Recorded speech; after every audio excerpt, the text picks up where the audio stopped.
Okay, so hi everyone, I'm Zeynab. I'm the magazine editor for the St. Andrews Multicultural Week Committee, and today I'm here as part of the discussions with department series that we have.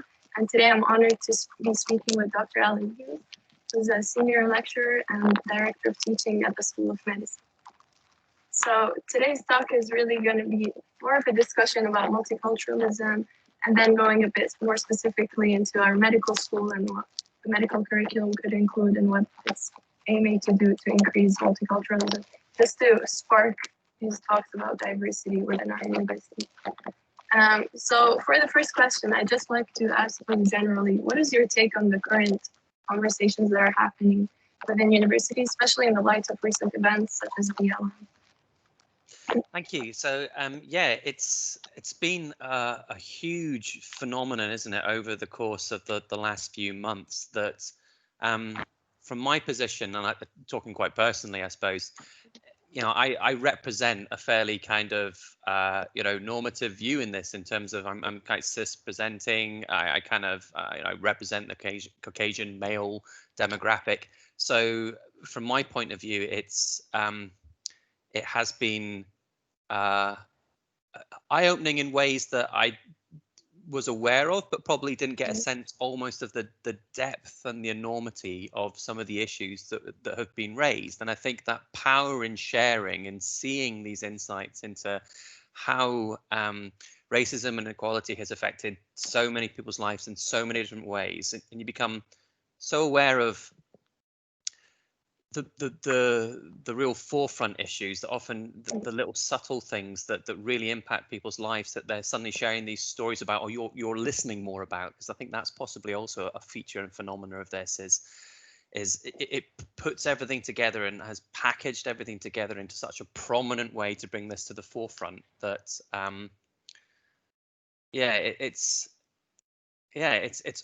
it's overwhelming, and I know that I'm coming from a perspective where I have no right to feel as overwhelmed about it as other people do.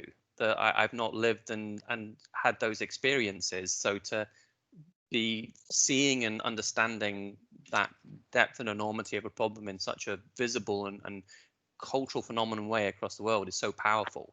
And I think it's harnessing that and doing something positive with it, and realizing that you know, it doesn't change anything about any difficulties or problems I've had in my life, for example. It just means that I've not been disadvantaged in the ways that have become so embedded and ingrained that we have to make, you know, seismic shifts in some areas to overcome. So it's the overwhelming phenomenon for me, and I can't imagine, and I can only extrapolate how much it must have been for others more closely impacted by it. So yeah, I mean, I definitely agree with you. I mean, these aren't new conversations that have been happening. No. It's just that I think, especially with social media and how much the world is becoming more interconnected, maybe you are right, we are listening more and perceiving more what's actually happening. I think it's the empowering thing as well, that, you know, I think it's empowered people to come forward and share their stories, because there is such a movement behind that to show that it's worthwhile doing. And I'm very much aware of the fact that's not that doesn't mean that people haven't been sharing their stories before, but I completely understand the phenomenon of people being exhausted about sharing their stories and thinking there's no movement behind that to kind of instigate a change. So when there's such a big kind of cultural movement and cultural force behind it that unifies voices and creates a big, more powerful movement behind it, then yeah, I can see it as being a reinvigorating moment and a good opportunity to affect change from very tragic circumstances that instigated it, of course, and we can't lose sight of that either. Yeah, of course. So moving on, I'd just like to go more specifically into medicine. I mean, in your experience, do you think that multiculturalism has increased in the medical field? It's an interesting question, is it? Because what do we mean by the medical field in that way? Because we could look at it from the university perspective and think about representation, multiculturalism in our students. We could think about what that means in terms of the workforce, but then also medicine as that kind of topic, and the practice of medicine in general. And I think there's some interesting ways in looking at all three of those. So if you don't mind me indulging. Yeah, I would love that. So I think from the student perspective, there is some promising data that suggests that, you know, multiculturalism and diversity is increasing and improving within the student populations and applications to come to medical school. So I think there's been somewhere in the region of about a sort of 58% increase in the number of students that are applying to come to medical school from the Black kind of communities. So there's increase in certain areas that show a positive trend. However, we can't lose sight of the fact that we're probably starting from a position where we were underrepresenting that population. So we're still not perfect, and it's a positive story, but it's still got some way to go, and that's difficult to kind of understand how we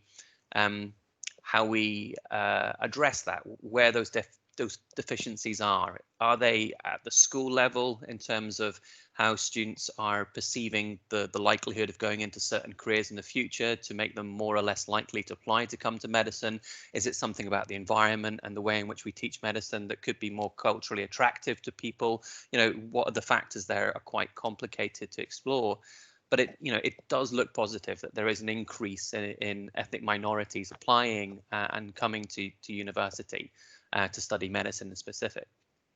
There's still some difficulties, I think, there. It's still not perfect. There's still some proportional issues in terms of who's applying for certain routes to come into medicine that again could be a little bit more representative, I think, of all backgrounds. But overall, it's quite a good story to some extent.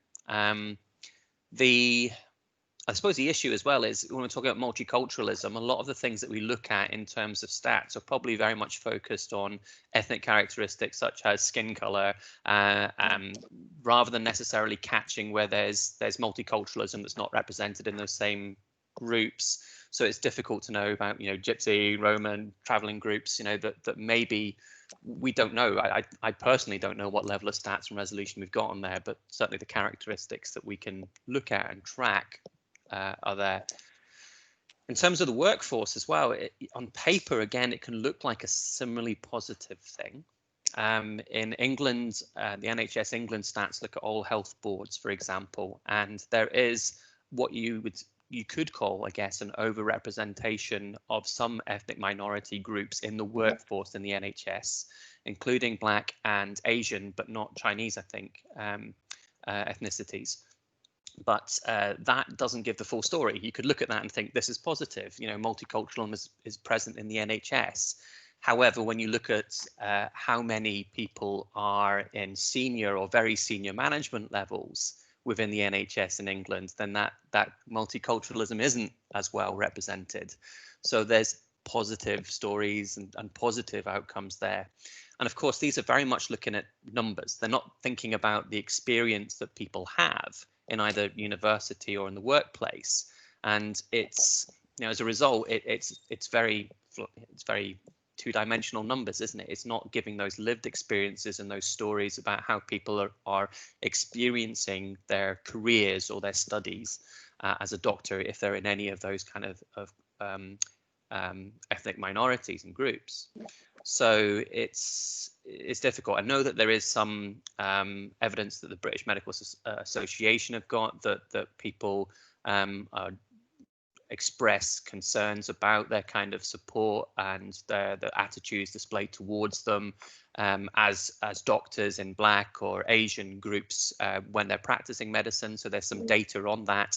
So we know that it's not representing, you know, numbers only show part of the picture. And there's also that issue, I guess, of the fact that it's not really addressing often intersectionality. And there's a very powerful video over the summer where a lot of Black female doctors shared their kind of experiences and what their hopes were for medicine moving forward. And that kind of demonstrates, again, that kind of experience that people are having and the sharing of that and how powerful and impactful that can be. But again, illustrating that the numbers just show one side of a story, that they don't really give much about that experience. Then the other thing is medicine in general, in terms of how medicine works. And as we get a more multicultural society in the UK, then people become quite pluralistic about their healthcare, and different ethnic minorities will be engaging with the NHS and incorporating perhaps healthcare systems associated with their ethnicities and their cultures. So that becomes a more nebulous issue about how multiculturalism affects medicine as a study of a subject, because that's bringing in so many different ideas and philosophies sometimes and being incorporated into this pluralistic kind of idea of healthcare. And the evidence and the research into that is varied and not particularly illustrative, and particularly when we get to things like complementary alternative medicine and how people might incorporate aspects of that into more traditional NHS style kind of healthcare, then there's very patchy evidence on how much of that occurs and what the impact of it is. So yeah, it's there's so many layers to this.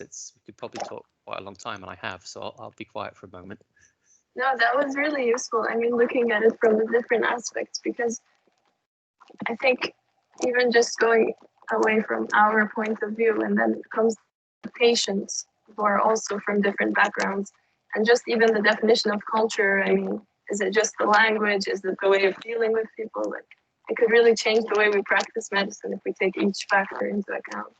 So, with regards to what you said, so I guess we could kind of conclude that it has increased, but also hasn't, sort of.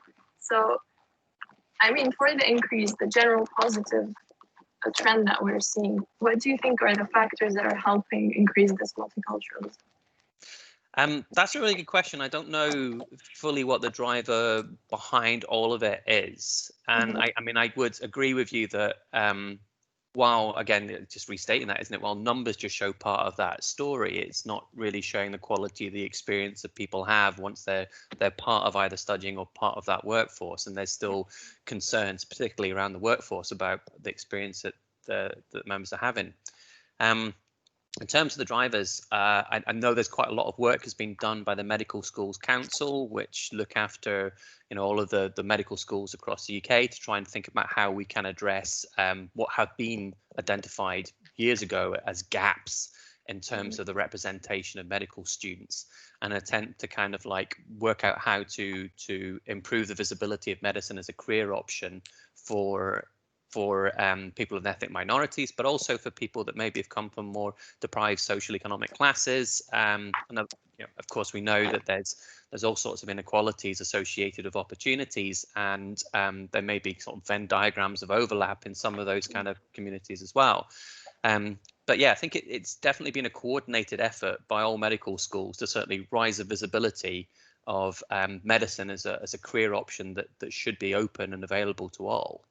I think that's maybe helped. But again, we're so dependent, of course, with high grades and encouragement for students to think of medicine, that can't just be universities that have driven that trend. It's got to have come from the schools and encouragement in the years before they join us, of course, as well. Yeah, so if we were to discuss barriers, so would you agree that it's definitely multi-layered? I mean, there are barriers in each single step that cause us to see this increase in multiculturalism being kind of hindered at the university level as well. I think it's definitely right to say it's complicated, and it's complicated in so many different layers.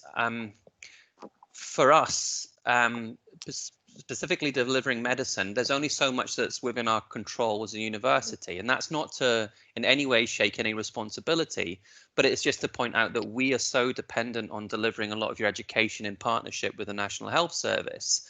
So, we have to take responsibility for your educational experience and for what you encounter in that environment, and make sure that there's the right support, that all students feel that they are empowered if something is not standing up to the values that we uphold and expect all our students to uphold, that they let us know and they inform us. So yeah, it's done in partnership. It involves the public as well as being the patients and the partners in this journey as well.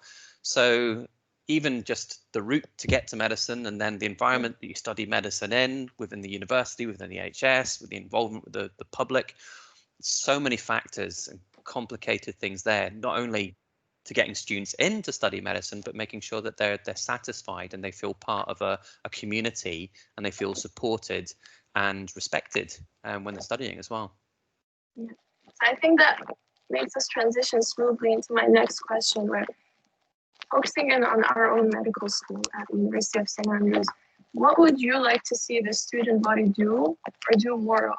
I mean, not to just increase education on these topics, but also to exercise tangible change. So I'm aware that this year the School of Medicine now has a position for a BAME representative as part of the Equality and Diversity group.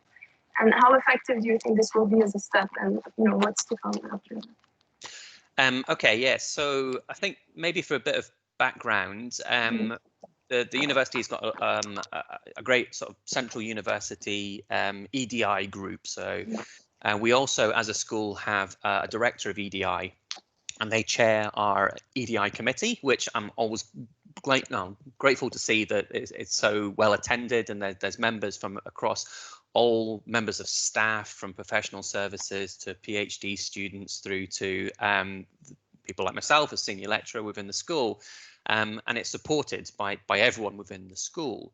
I think probably getting student representation and getting the student voice embedded within that is something that we're looking to build upon this coming academic year, or this current academic year now.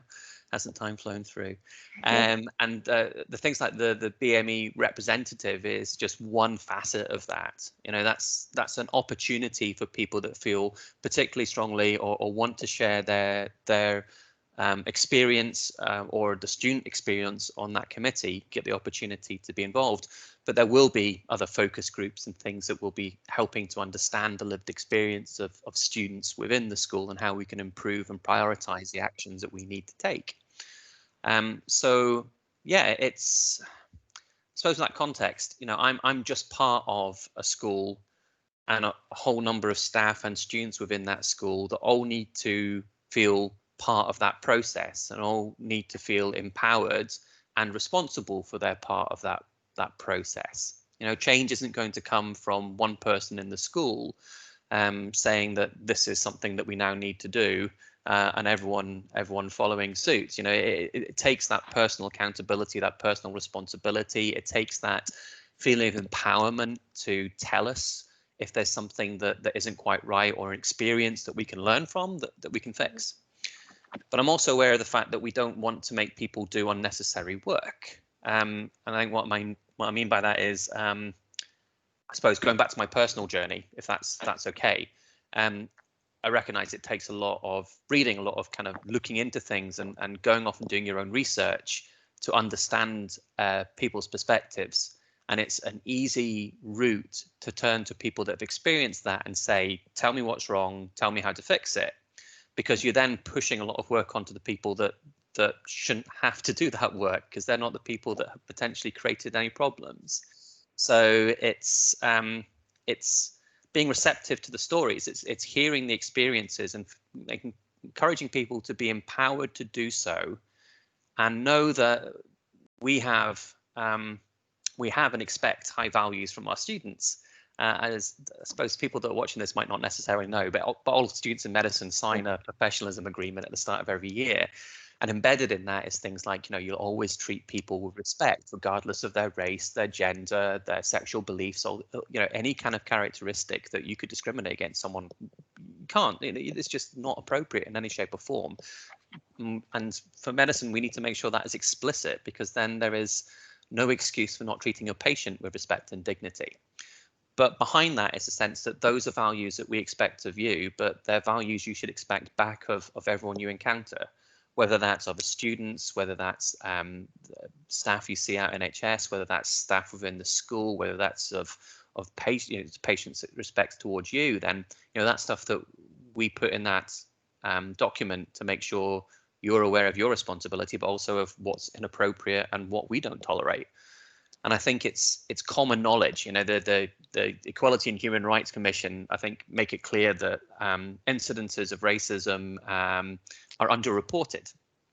And so I suppose that's the biggest thing I think people can do, is let us know if something happens that isn't right, if you've observed it, if it's not happened directly to you, if it's an experience that you think actually, this isn't and this is difficult, I can't work out the best way to phrase this, so apologies if this is cumbersome. Some people might look at an event and say that was something that I have to report, it was so significant. And other times you might view something that you think, oh, should I report that or not, because you think it's maybe a bit of a lower threshold. Without wanting to diminish anything, someone might look at that and use one of the flimsy excuses like that was banter, and disregard it from being something that they think is worthwhile reporting. But that could have caused a huge amount of hurt to someone else, and intentional or unintentionally, that's part of the environment that we operate in, and we need to know that that's something that people are experiencing, so that we can act on that. We can change, we can adapt, we can provide feedback and support to those who require it. We can show people and talk about professionalism and how we expect people to behave if that's something that's not happening.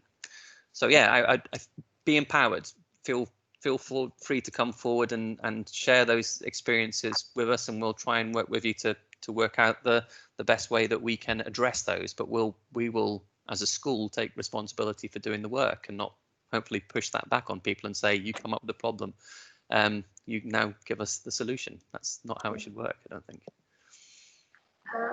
So I'm aware that during the summer, a few medical students wrote a letter to the medical school, and basically, to summarize, there were two requests within that. One was additional lectures that would focus on the differences of disease amongst people of different backgrounds and how that appears on them, and additional teaching on the inequalities in healthcare.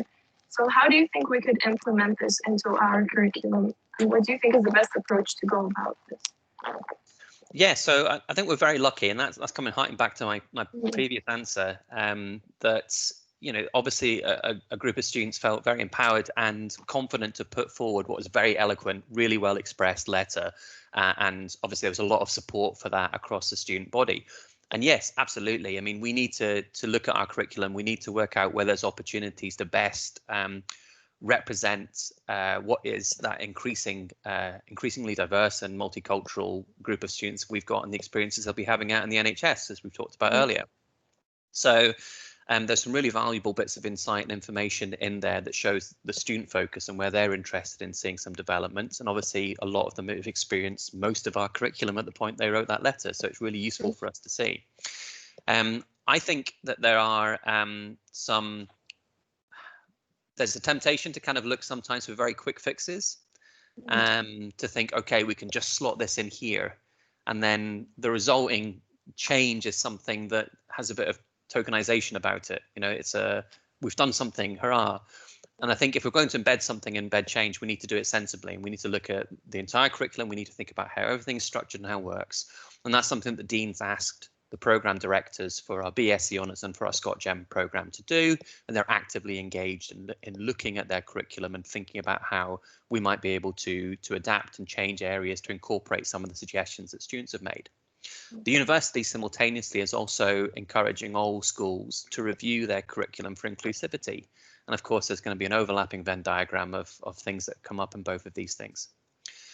Simultaneous to the letter that the students wrote us, we also had our British Medical Association student representatives asking if we could sign the BMA's Race Equality Charter. And that's something that we've signed. And again, we didn't want to do that as a school without looking at it in detail and thinking about where we can affect change, where we can meaningfully sign up to something and actually, do something that we can be held accountable for, So this is, I think, this is key. We don't want to just do the tokenization. We want to kind of actually sit and establish things that will work and change. So yeah, that said, there are some quick and easy things that were in the letter, and some things that have made a few of us think about our specific teaching. Give you some examples of the stuff that's relatively straightforward that we could address short term. So there's things about the representation of clinical signs and what's happening in terms of a sort of awareness of how that looks with different skin tones and colors, for example. So we've got the Mind the Gap book, which is that kind of the clinical signs book for black and brown skin that was, it's a second year medic somewhere, I can't remember which institute it was, Malone McWendy, who essentially made like a great kind of resource of different kind of clinical images to show the different signs and signs of certain conditions that you would normally use skin color to help diagnose, and how that looks different with different different skin colors and tones. So I think there's a great sort of Instagram kind of profile for that as well. But yeah, so we've got that. We've changed and updated the models that we've got in clinical skills to be more representative of different skin colors and tones that we've got. But those are very kind of quick, easy little things that came from some of the lines that are in here. The more difficult thing is how we implement the bigger changes in the curriculum. And health inequalities was something that there was clear excitement and interest in. And I think that's particularly relevant at the moment when we're thinking about the impact, the differential impact of COVID-19 on what's happening in particularly Black communities. And you know, you only need to look at the statistics that are there and some striking images, particularly of NHS staff that have died as a result of COVID-19, and the Caucasian representation within that group is small, and that is horrifying. But why that is something that we've not got to the bottom of yet. You know, what are the inequalities that are there? Are they genetically driven to change a predisposition to the severity of the disease? Are they socioeconomic? Are they to do with the availability of PPE and how that works with certain minority groups that might have religious, cultural reasons to have beards, for example? How does that influence how PPE fits and the availability of that? There's all sorts of factors at play that just kind of we're not yet at the bottom of. But there are, established and known inequalities and topics that we do teach about already. There's ways that we can look at the focus of things that we do in the curriculum and see whether we need to kind of change the focus of that to be more illustrative of how these processes can be applied, and how they influence ethnic communities and minorities to kind of, build up on that picture. So yeah, the way it's been done, sorry, keep gassing, to go back to the kind of long-term game, full curriculum review, have a look and see how we're approaching EDI throughout all aspects of our curriculum, how we can embed that into things like specific strands of teaching to illustrate and bring these points to the front, everyone being involved in a process of reflecting and thinking about their teaching and how that can change. So for example, myself, as you'll know, others might not know, but I teach a lot of physiology and pharmacology throughout the curriculum, and certainly some of the stuff that was in the letter made me reflect on my teaching. So for example, there's an algorithm about how you treat hypertension, and there's a differential step at some point where for certain age groups of certain skin colors and backgrounds, you go via one route, and then from the African and Caribbean route, you go down a different route. And it's, there's a complex story there about, the sort of genetics and predisposition to how certain pathways work and how they influence the normal function of your cardiovascular system, which in previous years I've perhaps not spelled out and I've not gone into the same detail of, and it's been something that here's the algorithm, how it works. And I've maybe just assumed that people have, bricked things together and kind of thought about why that might be without needing to explore it and to go into more detail. Similarly, I often talk about what normal is, but normal in terms of pharmacology and physiology is often a reference that's not representative of the same multicultural diversity that we'll see in our patients. So it's very, it's a lot of self-reflection, and I think people need to take ownership of their own teaching and think about whether it is representing the full story and the detail that students want to hear about, as well as should hear about, as well as that kind of broader curriculum review. So yeah, it will come from oversight as well as personal responsibility for each individual teaching element that's delivered. Yeah, I appreciate it's really challenging, I think, but it's good to know and reassuring to know that the streams, let's say, to get to the medical school and to express ourselves are definitely open, and just that we're being heard is, already a huge step. But definitely, as you said, incorporating it into the curriculum will be a lengthy process. I need to make sure it's something of good quality and not just a quick fix, as you said. So we covered this a few times, but my final question was basically, what else could the medical school do to create a more inclusive environment?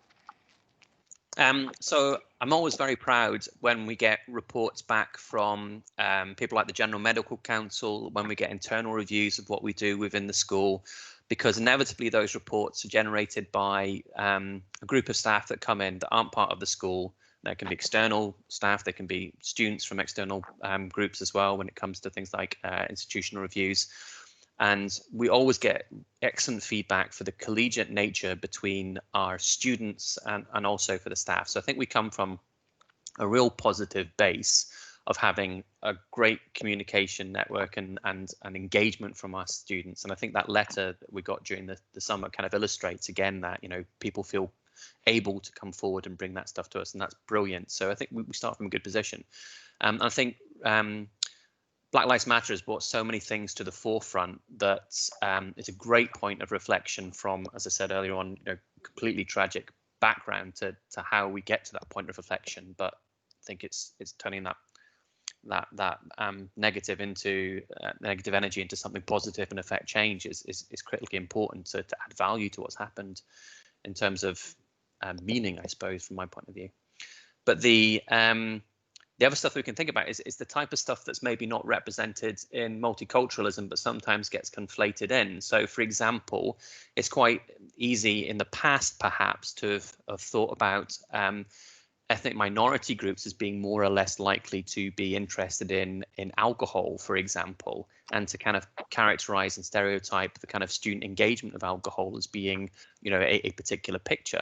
But it's emerging that, you know, about a quarter, I think, they reckon, of students now, you know, voluntarily choose not to drink, and only a fraction of those will be for religious or kind of what you would perceive as normal cultural reasons for it. So there's clear that, you know, that culture of drinking and university life that's the stereotype cartoon of the past is kind of changing, that there's a large group of students that will feel disenfranchised and probably alienated if that's the culture that persists. So we've tried what we can do in the school to kind of promote activities and events that don't have alcohol as a focus. We've changed the dynamic of what we support in terms of events that we will allow and permit to happen within the school as a result. So there's a change, hopefully, that we're sensitive to where student trends are going, and hopefully are helping everyone feel part of the broader community in the university, regardless of the choices they make. One of my concerns, and I think this is quite important, we benefit in some ways from being quite a small school, but by having a small school, there are probably some experiences that we don't get to see or hear about or are maybe as aware of as I'd like to be personally. So particularly when it comes to intersectionality, and there might be, you know, very unique situations in the context of our school, but not in the broader range of society, that, you know, we still want every student to feel included. We still want every student, regardless of their background and their experiences before they come here, to feel part of our community and feel empowered in that community. And that's really difficult because a lot of analysis always relates on, you know, having enough people to kind of survey their experiences and actually kind of capture that. And it goes back to that numbers issue we were talking about earlier on, where numbers only show part of the story. And just because we have maybe a very small number of students that might sit in a very niche point of intersectionality doesn't mean that their experience and their support in the school is any less important to us. And capturing those to make sure that we're welcoming to everyone is important. And I think we can only do that by being open and welcome and supportive to anyone that joins us, and empower them in the same way that students have felt empowered over the summer to share their experiences and to share their concerns or their suggestions to help us capture that. So I've basically asked the questions that were on my mind. Obviously, my questions were limited by my own perception of the issue as well and how it crosses with medicine. So just to kind of finalize, if you would like to add anything related.